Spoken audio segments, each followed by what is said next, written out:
Assalamualaikum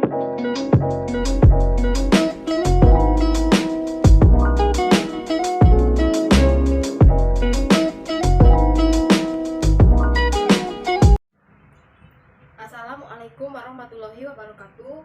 Perkenalkan, saya Lira Firna, NIM 2021143254. Di sini saya akan menjelaskan tentang sintaksis. Yang pertama itu A. Pengantar ke arah sintaksis.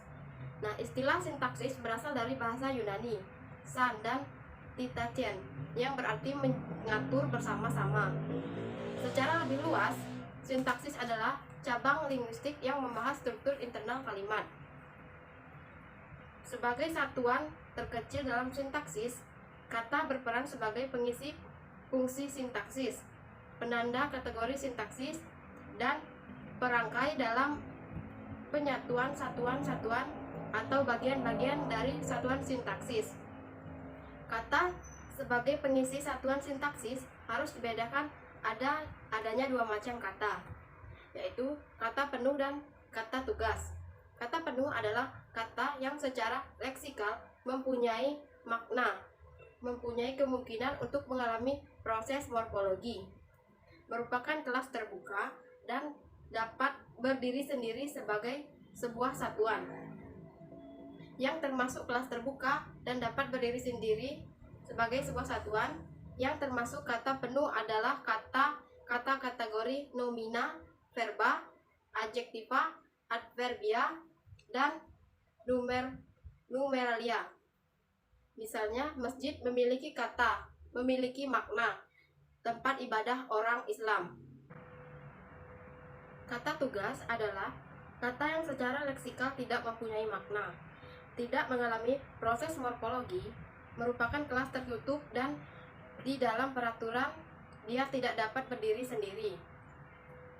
Yang termasuk kata tugas adalah kata-kata kategori preposisi dan konjungsi, misalnya, dan tidak mempunyai makna leksikal, tetapi mempunyai tugas sintaksis untuk menghubungkan, menambahkan dua buah konstituen.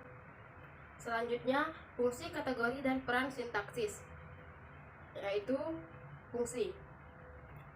Fungsi sintaksis merupakan tempat-tempat yang terdapat dalam struktur sintaksis yang di dalamnya terdapat kategori-kategori tertentu.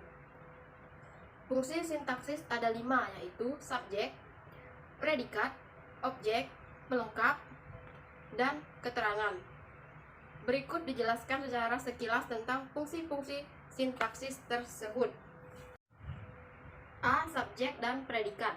Subjek adalah bagian diterangkan predikat. Dengan kata lain, subjek adalah bagian kuasa yang menandai apa yang dinyatakan oleh pembicaraan. B. Objek dan pelengkap. Objek adalah bagian dari verba yang menjadi predikat dalam sebuah keluasa. Kehadiran objek ditentukan oleh ketransitifan predikat. Pelengkap adalah bagian verbal yang menjadikan predikat tersebut menjadi lengkap. Selanjutnya, C. Keterangan. Keterangan adalah bagian kalimat yang menerangkan subjek, predikat, objek, atau pelengkap. Keterangan sering disebut luar inti keluasa karena sifatnya fleksibel, yakni bisa di awal, di tengah, atau di akhir keluasa. Adapun peran sintaksis pada dasarnya adalah makna yang terkandung pada setiap pengisi fungsi sintaksis dalam hubungan dengan fungsi yang lainnya. Dengan kata lain, peran adalah hubungan pengisi fungsi sintaksis yang satu dengan yang lain. Yang C. Frase. Pemahaman akan frase sebagai salah satu satuan sintaksis memberikan dasar yang lebih mendalam tentang pemahaman seluk-beluk kalimat. Sebagai suatu konstruksi yang terdiri atas dua kata atau lebih, memiliki ciri tertentu, baik struktur internalnya maupun jenisnya. Frase sangat penting untuk dikenali lebih mendalam.